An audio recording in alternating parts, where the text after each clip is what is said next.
तहरीक इंसाफ पर पाबंदी लगाने का फैसला, क़यादत पर गद्दारी के मुकदमे का ऐलान।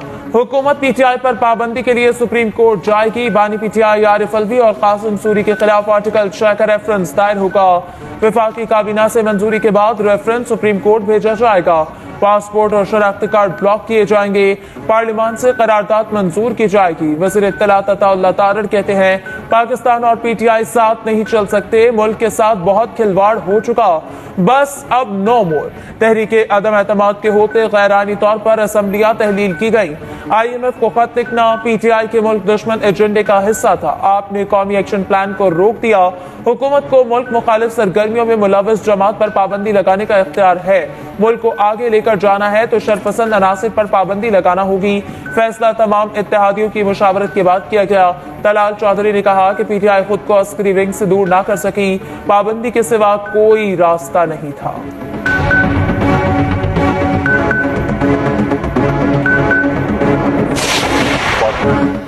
तहरीक इंसाफ की पाबंदी लगाने के फैसले की मज़म्मत। चेयरमैन पीटीआई बैरिस्टर गौहर कहते हैं, सुप्रीम कोर्ट ने तहरीक इंसाफ की हैसियत को तस्लीम किया। आर्टिकल 6 की कार्रवाई इन लोगों के खिलाफ होनी चाहिए। ऑपोजिशन लीडर उमर अयूब बोले, पाबंदी के फैसले पर हुकूमत इत्तेहादी भी इनके साथ नहीं। हम मुल्क में जमहूरियत चाहते हैं, सिविल मार्शल लॉ नहीं। शिबली फराज ने कहा, पीटीआई पर पाबंदी लगाना बच्चों का खेल नहीं। हुकूमती इक़दामात से मुल्क में इस्तेहकाम नहीं आएगा। बैरिस्टर अली जफर कहते हैं, कानून किसी पार्टी पर पाबंदी लगाने की इजाजत नहीं देता। असद कैसर कहते हैं, सुप्रीम कोर्ट के फैसले से हुकूमत के पांव तले से जमीन निकल गई। हुकूमत को इल्म हो गया इनका कोई सर्वाइवल नहीं। वजीर आला KP अली अमीन गंडापुर ने कहा, क्या फॉर्म 47 वाली हुकूमत पाबंदी का फैसला करेगी? हुक्मरान बानी पीटीआई का किसी सूरत मुकाबला नहीं कर सकते। आज की न्यूज कॉन्फ्रेंस के बाद मुश्ताक यूसुफी बहुत याद आए। साबिक सदर आरिफ अलवी ने कहा, मुश्ताक यूसुफी कहते थे, तुम बातें तो आदमियों जैसी करते हो लेकिन जज्बात घोड़े जैसे हैं।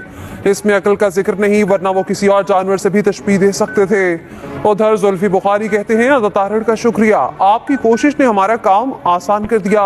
आप आलमी सतह पर मजीद बेनकाब होंगे। एक हफ्ता इंतजार करें, अभी और भी कुछ आने वाला है।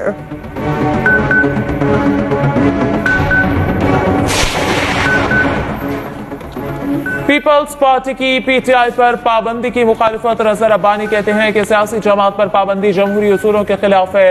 ऐसे इकदाम से सियासी अफरा तफरी बढ़ेगी, मईशत तबाह हो जाएगी। फरतुल्लाह बाबर का कहना है कि सियासी जमात पर पाबंदी और गद्दारी के मुकदमे की बात फसूल है। हुकूमत के पैदा करदा बहरान में जमहूरियत और रियासत पायदार नहीं रहेगी। रहनुमा पीपल्स पार्टी हसन मुर्तजा कहते हैं कि सियासी जमात पर पाबंदी लगाने का फैसला किसी सूरत दुरुस्त नहीं। सियासी इख्तलाफात का ये मतलब नहीं कि पार्टी ही खत्म कर दी जाए। पाबंदियां लगाकर किसी सियासी जमात को खत्म नहीं किया जा सकता।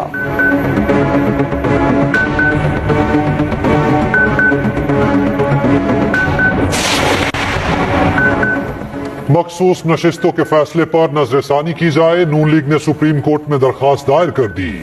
12 जुलाई का मुख्तसर हुक्मनामा कालअदम करार देने की इस्तदा। फैसले पर हुक्म इम्तना देने की दरखास्त। मौकिफ अपनाया, पीटीआई केस में फरीक ही नहीं थी। अदालती कार्रवाई का हिस्सा बने बगैर उन्हें नशिस्तें कैसे दी जा सकती हैं? आर्टिकल 51 के तहत सियासी जमात में शमूलियत का वक्त 3 दिन है। सियासी जमात में शमूलियत के लिए 15 दिन का वक्त देना खिलाफ आइन है। तफसीली फैसला आने के बाद इजाफी ग्राउंड लेने के लिए हक बजानिब हैं। वज़ीर इत्तलात अता तारड़ कहते हैं, सुप्रीम कोर्ट के फैसले में तहरीक इंसाफ को बिन मांगे रिलीफ दिया गया।